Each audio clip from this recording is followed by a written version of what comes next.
Bugun sizlar bilan saharlik hamda iftorlik uchun mazali va to'yimli, har xil viloyat hamda vodiyda turlicha nomlanadigan malda, qatlama yoki cho'zmani sizlar bilan birgalikda tayyorlaymiz. Ishimizda oddiy tuzli suvga yog' hamda un qo'shib, o'rtacha yumshoqlikdagi xamirlarni qorib olishdan boshlaymiz.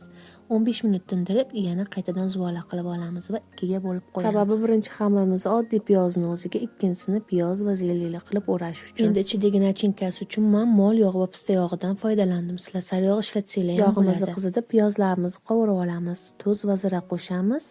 Salgina rangga kirgandan keyin tagini o'chirib olib qo'yamiz. Tingan xamirlarimizni o'rtacha qalinlikda yumaloq qilib yoyib olamiz. Boya qovurilgan piyozlarning yarmini bir tekis qilib surib olamiz hamda videoda ko'rsatilgandek qilib o'rab olamiz. Yordamida o'rtasidan kesib lentalarga bo'lamiz va har bitta kesilgan lentani xuddi shu tarzda o'rab olamiz. Ikkinchi xamirni ham xuddi shu tarzda yoyamiz. Qovurilgan piyozlarni suramiz va ustidan mayda to'g'ralgan ukrop hamda ko'k piyozni sepib bu tayyorlagan qatlamalarni muzlatib qo'ysak, har qanday suyuq yoki quyuq taomlar oldiga pishirib qo'ysanglar bo'lmi, aniq oiladagi hamma sizni duo qilishadi. Yupqa qilib yoyamiz va oddiy paket yordamida ustma-ust qilib taxlaymiz. Pishirishdan oldin tovaga ozgina yog' hamda muzlagan holatdagi qatlamani qo'yib, oldi-orqasini o'rtacha olovda tillarang qilib pishirib olamiz. Albatta tayyorlab ko'ringlar, pishirganinglarda meni duo qilishni ham unutmanglar. Yeganlarga shifo bo'lsin, ibodatimizga quvvat bo'lsin.